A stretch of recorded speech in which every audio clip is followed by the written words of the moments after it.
વિકાસના નામે જો ખેડૂતોના હક પર તરાપ મારવામાં આવે, પૂરતું વળતર ચૂકવ્યા વગર ખેતરોમાં હાઈ વોલ્ટેજ વીજ લાઇનના ટાવરો ઊભા કરવામાં આવે તો તેનો વિરોધ થવો તે સ્વાભાવિક છે.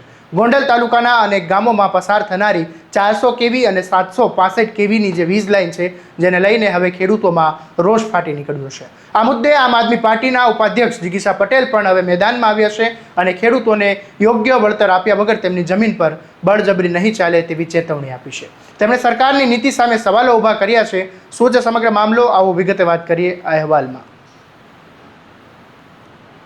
નમસ્કાર, હું છું આસિફ કાદરી અને સ્વમાન સાથે તમારું સ્વાગત છે. ગોંડલમાં વીજ લાઇનના મુદ્દે આમ આદમી પાર્ટીએ પણ ખેડૂતોને ખુલ્લો ટેકો જાહેર કર્યો છે. ઉપાધ્યક્ષ જિગીશા પટેલે આરોપ લગાવ્યો છે કે એક ઉદ્યોગપતિના ફાયદા માટે ખેડૂતોની પેઢીઓથી સંભાળેલી જમીન પર અન્યાય થઈ રહ્યો છે. તેમણે ખેડૂતોને જાગૃત બનીને પોતાના હક માટે અવાજ ઉઠાવવાની અપીલ કરી હતી. રાજ્યના અનેક વિસ્તારોમાં વીજ લાઇન અને પાવરના ટાવરના મુદ્દે ખેડૂતો દ્વારા વિરોધ પ્રદર્શન કરવામાં આવ્યા છે.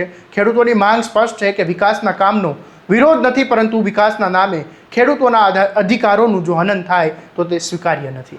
ગોંડલ તાલુકામાં 400 કેવી અને 765 કેવીની બેવડી હાઈ વોલ્ટેજ જે વીજ લાઇન છે તે આંબરડી, ખડવંથલી, બેડાવડ, હડમડિયા, ગરનાળા, અનીડા, ત્રાકુડા, ડેયા, વેકરી, પાટીદળ, ચોરડી, જામવાડી, ગામેટા અને વોરાકોટડા, બાંદ્રા, દેવચંડી, મોવિયા, માવલા કુંડળિયા, બિલડી, શિવરાજગઢ, બાંધિયા, શ્રીનાથગઢ અને કમરકોટડા સહિતના ગામોમાંથી પસાર થવાની છે.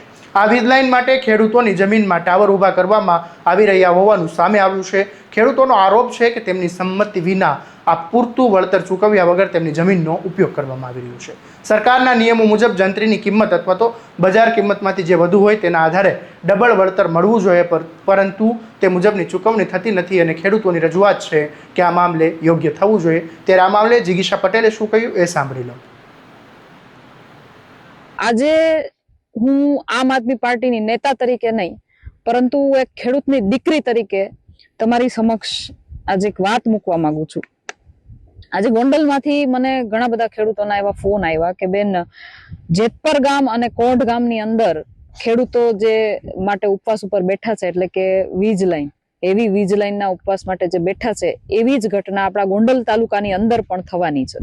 અને એક ખેડૂત ભાઈએ મને આ કહેવાય ને કે જેટકોનું એક જાણ પત્ર એને મને સુપરત કર્યું કે બેન, આ જેટકોમાંથી મને જાણ કરવામાં આવી છે કે તમારા ખેતરની અંદર 765 કેવીની લાઈન નીકળવાની છે અને થાંભલો પણ આવવાનો છે.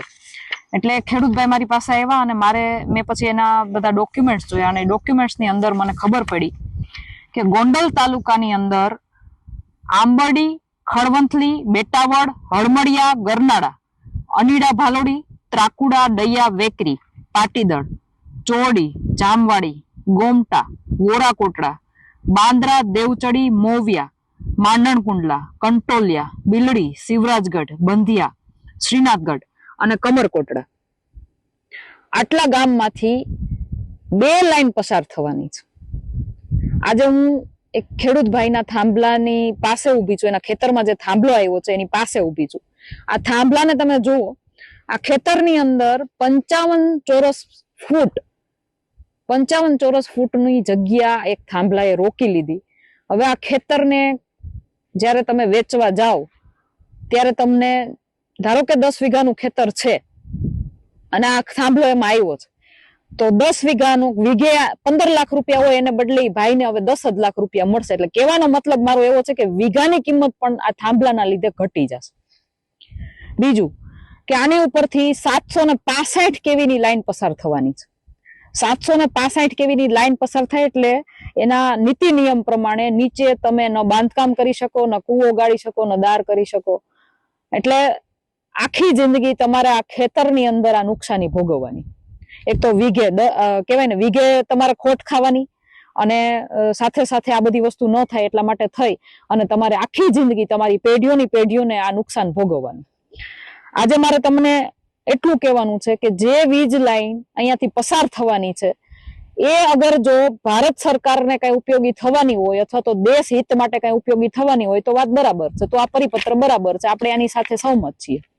પરંતુ આ એક પ્રાઇવેટ કંપનીનો થાંભલો છે અને પ્રાઇવેટ કંપની અહીંયાથી જે વીજ લાઈન પસાર કરે છે ને એમાંથી જે વીજળી પસાર થશે ને એ જ્યાં વેચશે એમાંથી દેશને શું ફાયદો થવાનો છે મને કયો. એટલે પેલો એક મહત્વનો મુદ્દો મારે તમને જાગૃતતા એટલા માટે લઈ આવી છે કે સરકાર પોતાની કહેવાય ને કે ઉદ્યોગપતિઓને છાવરવાની નીતિને આપણને દેખાડીને કે અમે સંપાદન કરી દીધું ને દેશ હિતમાં છે ને ગમે ત્યારે સરકાર ધારે ત્યારે તમારી જગ્યા ઉપર સરકારી કોઈ પણ વસ્તુ મૂકી શકે. તો આ સરકારી વસ્તુ ક્યાં છે પેલા તો મારે એ કેવું છે. આ તો પ્રાઇવેટ કંપનીનો થાંભલો છે. તો પ્રાઇવેટ કંપની આપણી માલિકીના ખેતરની અંદર, આપણી જગ્યાની અંદર, આપણા બાપ દાદાની વારસાની અંદર, આપણી વિરાસતની અંદર પોતાનો થાંભલો ખોડી અને કમાય. અને આપણને શું આપે? લોલીપોપમાં 8 થી 10 લાખ રૂપિયા, જે ખેડૂતે જેવા નક્કી કર્યા હોય એવા, અને દરેક ખેડૂતને અલગ અલગ કિંમત. શું કામ ભાઈ? જંત્રીના થોડા ગણા, 2 ગણા કે 3 ગણા વધારીને તમને ભાવ આપે. શું કામ? હાલો આટલી જગ્યાનો 55 ચોરસ ફૂટના તમને ભાવ આપી દીધા. હવે બાકીના ખેતરના, બાકીના વીઘાના ભાવ તમારા ઘટ્યા, એનું નુકસાન કોણ સહન કરશે? આ થાંભલાની નીચે તમે કોઈ પાક વાવ્યો, ઈ પાકમાં જયારે આ લોકો મેન્ટેનન્સ કરવા આવે, ધારો કે કોઈ તાર તૂટી ગયો, ક્યાંયથી છૂટી ગયો, ક્યાંક કઈક તકલીફ થઈ, એટલે એ લોકોની ગાડી આવશે, ઈ મેન્ટેનન્સ કરશે. અહીંયા તમારા ખેતરની અંદર અહીંયા તમે પાક ઉગાવેલો હશે, એ પાકની અંદર ઉપર એને જેસીબી કે બીજી ત્રીજી મશીનરી ફેરવશે, એ પાકને નુકસાન જશે. એનું વળતર કોણ આપશે અને કેટલું આપશે? એ ક્રાઇટેરિયા કોણ નક્કી કરશે ભાઈ?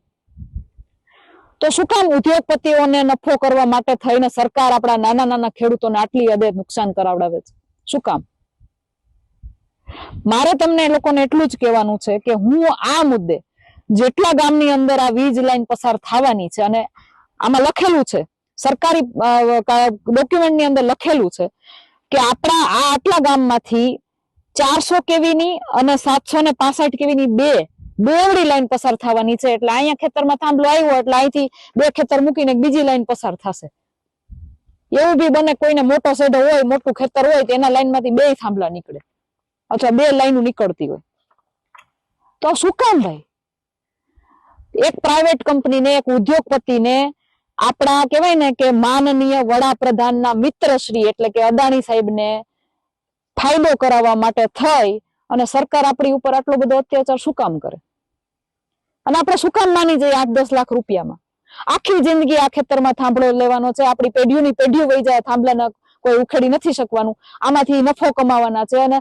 અને કઈ મફત તો ક્યાંય વીજળી આપતા નથી, દિવસે ને દિવસે ભાડા વધારતા જાય. આપણે અહીંયા મીટર એક નાખે છે તો મીટરનું ભાડું લે છે, આપણી દિવાલે એનું મીટર છતાં એનું ભાડું હોય.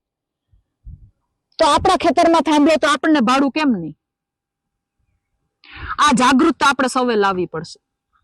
જેતપર અને કોટ ગામની અંદર જેમ ખેડૂતો ભેગા થયા છે, સંગઠિત થયા છે, એમ આપણે પણ ગોંડલ તાલુકાના આપણા દરેક ખેડૂતે ભેગા થવું પડશે, સંગઠિત થવું પડશે અને બધાએ સાથે મળીને અવાજ ઉઠાવવો પડશે. બાકી હર વખતે, દરેક વખતે કંઈ પણ હોય તો ખેડૂતોને લૂંટવામાં આવે છે, ખેડૂતોને દબાવવામાં આવે છે. કેમ? કારણ કે ભોળો ખેડૂત બિચારો કાંઈ બોલતો નથી, બધું જ મૂંગા મોઢે સહન કરી લે. પણ જો આવી રીતે ચાલ્યા કરશે તો આપણી પાસે જે બચ્યું છે ને એ હવે નહીં બચે. એટલે ફરી એકવાર કહું છું, આમ આદમી પાર્ટીની રૂએ નહીં, રાજકારણની રૂએ નહીં, પણ એક ખેડૂતની દીકરી તરીકે મને પેટ બળે છે, જીવ બળે છે કે શું કામ એક ખેડૂતને શું કામ હેરાન કરવામાં આવે. અને એટલા માટે થઈ અને હું આ તમામ ગામોની અંદર જઈ અને તમામ ખેડૂતોની મુલાકાત લેવાની છું અને તમામ લોકોને જાગૃત કરવાની છું.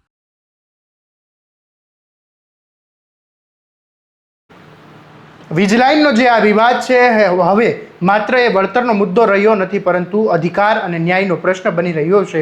એક તરફ સરકાર વિકાસના દાવા કરી રહી છે તો બીજી તરફ ખેડૂતો યોગ્ય વળતર અને સંમતિની માંગ સાથે મેદાને છે. હવે જોવાનું રહેશે કે સરકાર ખેડૂતોની રજૂઆતને ગંભીરતાથી લે છે, યોગ્ય ઉકેલ લાવે છે અને પછી આ વિરોધ ઉગ્ર બને છે અને વિરોધ આગળ વધે છે. દરેક અપડેટ અને વિગતવાર સમાચાર માટે તમારા સ્વમાનને સબસ્ક્રાઇબ કરી દેજો અને આ વિડીયોને શેર કરવાનું ભૂલતા નહીં. નમસ્કાર.